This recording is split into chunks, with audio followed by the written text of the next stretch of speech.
E aí, pessoal, tudo bem? Sejam bem-vindos ao vídeo do Vem Segue-me dessa semana. Eu sou muito feliz pela oportunidade que tenho de trazer para vocês todas as semanas conteúdos relacionados ao estudo do Vem Segue-me.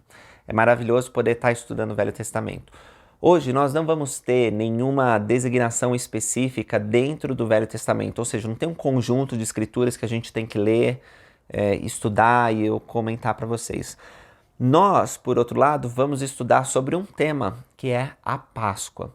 E uma curiosidade, eu aprendi recentemente que a Páscoa aqui nos Estados Unidos, bom, isso eu já aprendi há algum tempo, né, quando estava aprendendo inglês, a tradução é Easter, mas existe uma outra palavra no Velho Testamento e eu perguntei assim para minha namorada, né, por que aqui tá Passover e não tá Easter?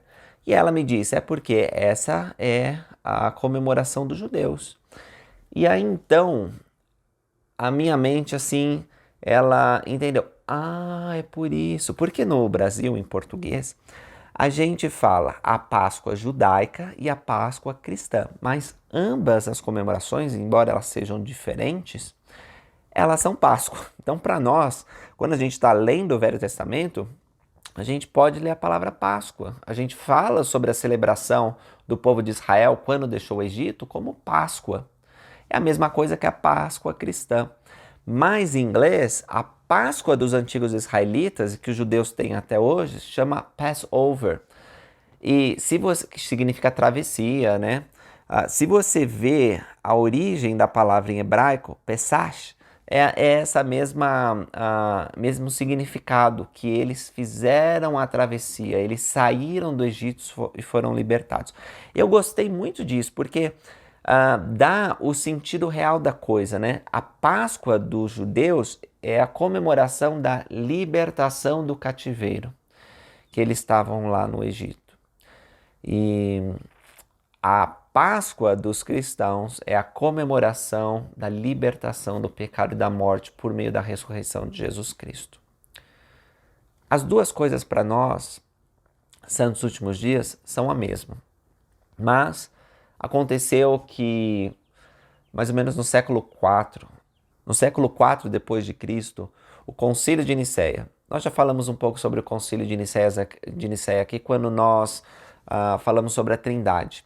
Significa que um grupo de estudiosos, teólogos, ele se reuniu para decidir o que era doutrina e o que não era doutrina. E é muito interessante o que aconteceu, talvez eu possa até fazer um vídeo específico sobre o Concílio de Nicéia para vocês, mas uma das coisas que eles estabeleceram, por exemplo, foi a definição do que era a Trindade, e nesse concílio também eles disseram assim, não há razão porque a Páscoa judaica e a Páscoa cristã, elas estejam no mesmo dia, na mesma data, porque são comemorações diferentes. Então, a partir de lá, elas passaram a ser comemoradas em ocasiões diferentes.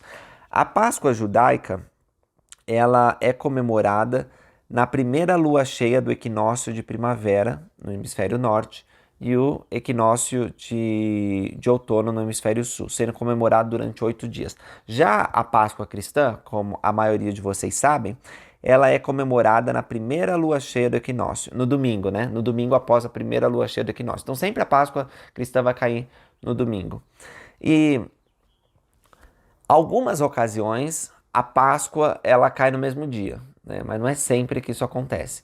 A Páscoa ela tem significados, ela tem elementos simbólicos que são muito importantes para que nós possamos compreender. Então agora, vocês estão vendo esse vídeo, vocês vão ter aí uma semana, alguns eles vêm mais tarde na semana, para pensar nesses símbolos de Páscoa. Vamos abrir o manual do Vem Segue-me e a gente pode começar lá. Olha só, a vida de Jesus Cristo é o ponto central de toda a história humana. Isso está no documento Cristo Vivo. Recentemente nós tivemos uma playlist voltada para o Cristo Vivo. Você assistiu? Se você assistiu, deixa aí nos comentários que você viu a playlist. Se você não viu, você pode procurar lá no canal Videira Verdadeira, que vai ter vários vídeos a respeito desse documento sagrado, o Cristo Vivo, onde os apóstolos de Jesus Cristo de nossos dias, eles testificam a respeito do Salvador. O que quer dizer quando fala que Jesus Cristo, a vida de Cristo é o ponto central de toda a história humana? Em parte, certamente significa que a vida do Salvador influencia o destino eterno de todo ser humano que viveu ou que viverá. Você também pode dizer que a vida e a missão de Jesus Cristo, culminando em sua ressurreição, naquele primeiro domingo de Páscoa, conecta todo o povo de Deus ao longo da história. Aqueles que nasceram antes de Cristo aguardavam ele com fé, e os que nasceram depois lembraram dele com fé. Ao lermos os relatos e as profecias do Velho Testamento, nunca vemos o nome de Jesus Cristo. Não tem o nome de Jesus Cristo no Velho Testamento. Isso não significa que os profetas e santos não conheciam e não tinham fé em Jesus Cristo. Eles conheciam o Salvador, eles falavam sobre o ministério dele na mortalidade. E muitos deles viram o Senhor face a face, né? Moisés foi um deles. Nós vemos evidências da fé e do anseio dos antigos fiéis pelo Messias e Redentor. Então nós somos convidados a nos lembrarmos dele. Podemos sentir uma conexão com aqueles que o aguardavam. Porque Jesus Cristo verdadeiramente suportou a iniquidade de todos nós, e em Cristo todos são vivificados. É muito legal, se vocês abrirem o Vem Segue-me, vocês vão ver que existe uma tabela onde tem a profecia do Velho Testamento e o cumprimento dela no Novo Testamento durante o ministério de Cristo. Então, um exemplo, vamos abrir a primeira. Zacarias 9:9 diz o seguinte: Alegra-te muito, ó filha de Sião, exulta, ó filha de Jerusalém. Eis que o teu rei virá a ti, justo e trazendo a salvação, humilde e montado sobre um jumento, sobre o jumentinho, filho de uma jumenta. Como vocês sabem, antes da ceia, antes dos momentos finais de Cristo no Getsêmani, na cruz, Cristo teve a entrada triunfal, onde a profecia aqui de Zacarias foi literalmente cumprida. Olha, está lá em Mateus 21, 1-11. Quando se aproximava Jesus de Jerusalém, no Monte das Oliveiras, Jesus enviou seus discípulos dizendo: Ide à aldeia que está defronte de vós, e logo encontrareis uma jumenta presa, e um jumentinho com ela, desprendei-a e trazei-ma. Ora, tudo isso aconteceu para que se cumprisse o que foi dito pelo profeta. E eles trouxeram a jumenta e o jumentinho, e sobre eles puseram as suas vestes. E ele, Cristo, sentou-se em cima. E muita gente estendia suas vestes pelo caminho, e outros cortavam ramos de árvores e o espalhavam pelo caminho. E a multidão que adiante os seguia clamava, dizendo: Hosana ao filho de Davi, bendito que vem em nome do Senhor, hosana nas alturas. Aqui era uma recepção real para o rei de Israel. Entrando ele em Jerusalém, toda a cidade se alvoroçou, dizendo: Quem é este? E a multidão dizia: Este é Jesus, o profeta da Galileia. Então, e assim, gente, vocês vão vendo outras profecias. Tem muitas outras, tá bom? A gente tem apontado algumas durante as aulas aqui do Vem Segue, mas se vocês estudarem aqui, as que estão no manual, vocês vão ficar de boca aberta vendo como os profetas do passado falaram abundantemente sobre Cristo e como que Cristo, durante seu ministério, cumpriu as profecias. As profecias e os ensinamentos sobre o Salvador são ainda mais abundantes e claros no livro de Mórmon. Pense em como sua fé é fortalecida quando, por exemplo, Nefe fala sobre Jesus Cristo, ou o rei Benjamim lá em Mosias, ou Moroni. Então, esses profetas, eles conheciam sobre Jesus Cristo, escreveram sobre ele para que os filhos dele soubessem que fonte procurar a remissão de seus pecados. E que grande bênção é ter essas palavras, porque também nós podemos saber que em Cristo nós temos a remissão de nossos pecados. Agora, eu tenho aqui uma outra tabelinha que eu quero mostrar para vocês, que fala sobre o significado da Páscoa. Então, vamos abrir em Êxodo 12, 3-6. Lá diz o seguinte: Falai a toda a congregação de Israel, dizendo: Aos 10 desse mês, tome cada um para si um cordeiro, segundo as casas dos pais, um cordeiro para cada casa. Mas se a família for pequena para um cordeiro, então tome ele e seu vizinho perto de sua casa, conforme o número das almas. Cada um conforme o seu comer, fareis a conta para o cordeiro. O cordeiro ou cabrito será sem mácula, um macho de 1 ano, o qual tomareis das ovelhas ou das cabras. O guardareis até o 14º dia desse mês, e toda a Assembleia da Congregação de Israel o sacrificará à tarde. Então aqui havia detalhes sobre o sacrifício da Páscoa que eles deviam fazer. Eles deviam separar um macho, um novo, de cordeiro ou cabrito, como fala aqui, e eles deveriam oferecer esse sacrifício. As pessoas que eram pobres ou que tinham uma família muito reduzida podiam fazer junto com o vizinho. Se nós lermos em João 1,36, nós vamos ver o que significa aquele cordeiro, porque tudo que está lá na lei de Moisés, toda essa comemoração que eles tinham da Páscoa judaica, o Passover, era na verdade símbolos, elementos que apontavam para o Senhor Jesus Cristo. E João nos ensina, em João 1,36, vendo Jesus andar por ali, disse: Eis aqui o Cordeiro de Deus. Então, Jesus Cristo mesmo se identificou como Cordeiro de Deus. Nós vamos ver essa expressão muitas vezes na visão que Nefe tem da árvore da vida, né, o Cordeiro de Deus. Nós vamos ver que João Amado, quando escreve Apocalipse, ele usa muito essa expressão, o Cordeiro de Deus. Por que um cordeiro? Porque é um animal manso. Agora pensa o seguinte, né, antes de eu entrar nisso. Se você tivesse que escolher um animal para te representar, vamos supor que você tá jogando um jogo e aí cada um tem que escolher um animal, né? Ou se não, você tem um time e vocês têm que escolher um mascote, algum animal para ser o mascote de vocês. O que vocês escolheriam? Eu escolher um Velociraptor, né? Ou um Tiranossauro Rex. Eu adoro dinossauro. Ou um leão, né? Porque é forte. Então, quando a gente tá para escolher animais, raramente alguém vai falar cordeiro, não é verdade, gente? Porque as pessoas elas querem esses atributos de velocidade. Como é assim que fala? Ferocidade. É feroz o animal. Ou que tem garras, que tem um bico afiado, ou que é rápido, né? Como a águia, aquele olhar que vê assim quilômetros e quilômetros o ratinho pequenininho. Então, a gente procura esses atributos incríveis que existem no mundo animal. Raramente alguém, repito, escolheria um cordeiro. Mas esse é o símbolo que o Senhor Jesus Cristo escolheu para ele. Porque um cordeiro, como diz a mesma escritura, é levado para o matadouro sem reclamar disso. Se você leva um outro animal, uma lebre, ou um outro animal, um porco, sabe que está para morrer. Não sei se vocês já tiveram a experiência de ver ou de ouvir alguém que, enfim, teve que matar esse animal para alimento ou trabalhou num lugar que fazia o abate de animais. Esses animais, eles ficam aterrorizados, né? E alguns até, o som que eles emitem parece um choro, mas o cordeiro não. Ele é quieto, ele é mudo. Muito interessante isso. Jesus Cristo foi como um cordeiro mudo ao matadouro. Manso, humilde, se submetendo àqueles inimigos que queriam destruí-lo mais do que tudo. Bom, então esse já é um símbolo. Um outro símbolo interessante está em Êxodo 12:46. Numa casa se comerá, não levarás daquela carne para fora da casa, nem dela quebrareis osso. Ou seja, não podia quebrar o osso do cordeiro durante a preparação.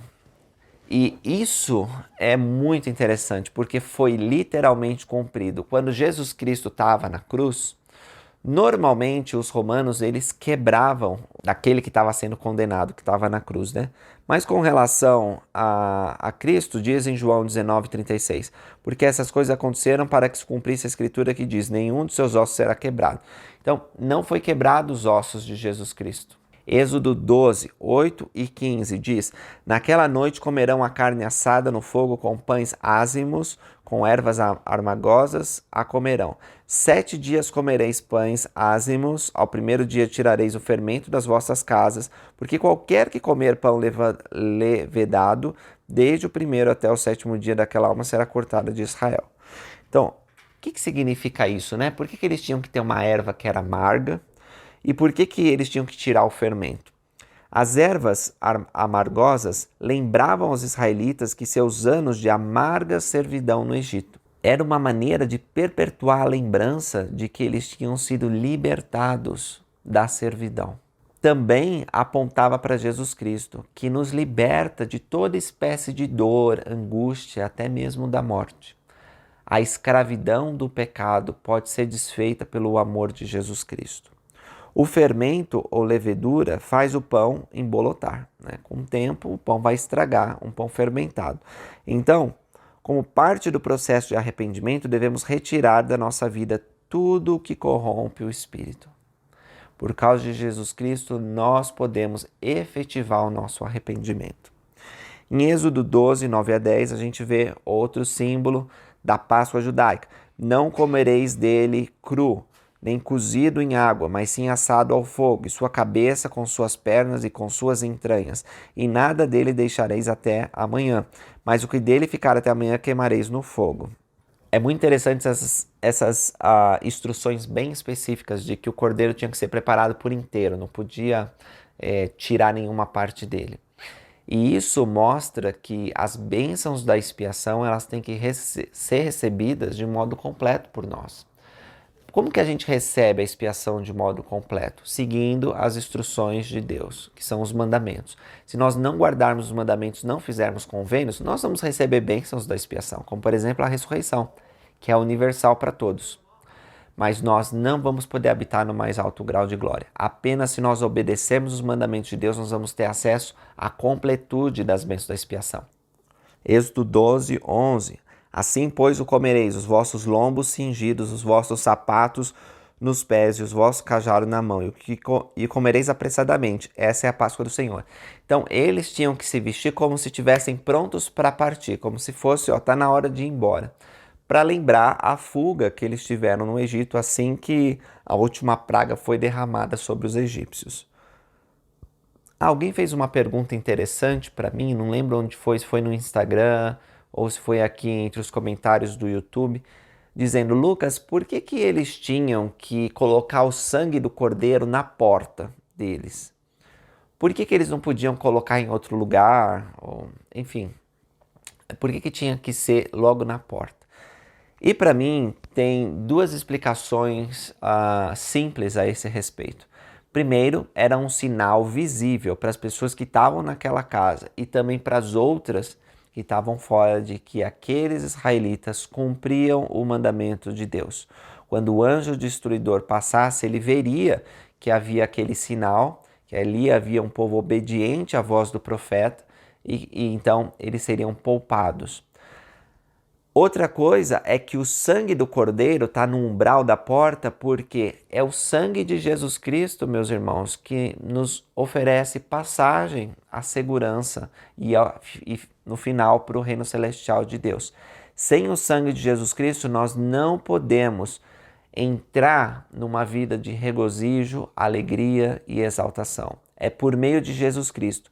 Ele é o caminho, a verdade e a vida. Ele é que está na porta. E se nós usarmos o sangue expiatório deles, nós podemos atravessar por uma vida cheia de alegria e paz. Faz sentido isso que eu falei? Êxodo 12, 30 a 31. E o faraó levantou-se de noite, ele, todos os seus servos, todos os egípcios, e havia grande clamor no Egito, porque não havia casa em que não houvesse um morto. Então chamou Moisés e Arão de noite e disse: Levantai-vos, sai do meio do meu povo, tanto vós como os filhos de Israel, e de servir ao Senhor. Bom, essa libertação dos israelitas do Egito nos lembra que Jesus Cristo é o verdadeiro libertador. Ele não é o primogênito que foi morto para que nós possamos ser libertados. Jesus Cristo, ele é o primogênito de toda a criação, porque foi o primeiro nos céus.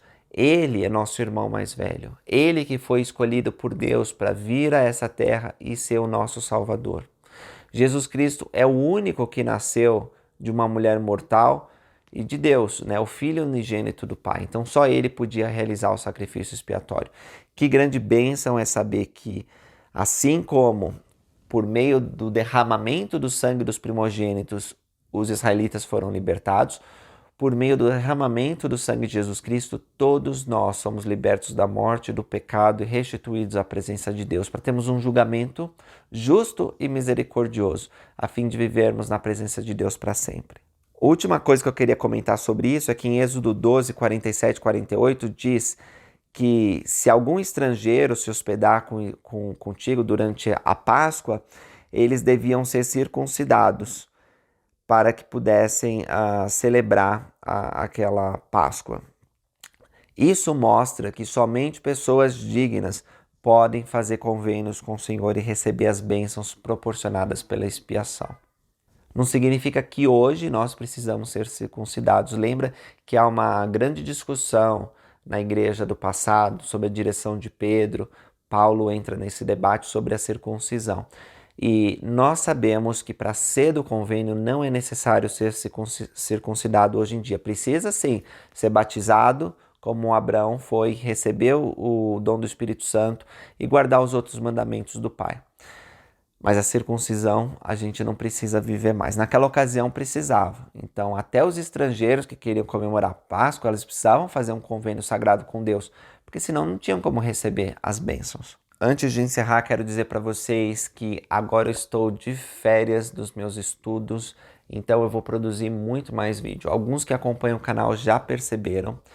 Vou lançar um vídeo por dia. Essa é a minha meta. Eu espero que eu consiga. Um vídeo novo por dia aqui no canal Videira Verdadeira. Tem vídeos temáticos sobre o Evangelho. Nós vamos começar a estudar as parábolas do Senhor Jesus Cristo. Nós vamos, que mais? Estudar o Vem Segue-me, né? Fazer estudos sobre a obra missionária para que todos nós possamos nos tornar melhores missionários. Enfim, vocês vão acompanhar no canal aí as novidades. Espero que vocês assistam todos os vídeos, que vocês gostem, compartilhem e que possa ser um recurso para vocês, para ajudar no seu estudo pessoal, em família, para motivar vocês a viver o Evangelho nesses dias. E eu quero relembrar um convite feito pelo presidente Russell M. Nelson na última conferência geral. Quero colocar um trecho do discurso dele no final desse vídeo. Sugestão número 5. Encerrem os conflitos em sua vida pessoal. Repito meu convite para que encerrem os conflitos em sua vida. Exerçam a humildade, a coragem e a força necessárias tanto para perdoar quanto para buscar o perdão.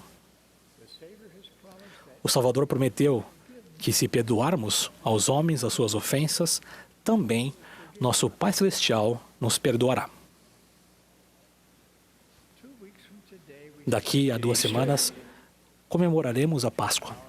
De hoje até o dia de Páscoa, eu os convido a procurar encerrar conflitos pessoais que os preocupam. Haveria algo mais adequado que a gratidão a Jesus Cristo por sua expiação? Se no momento o perdão parece impossível, supliquem para que sejam ajudados com forças por meio do sangue expiatório de Jesus Cristo.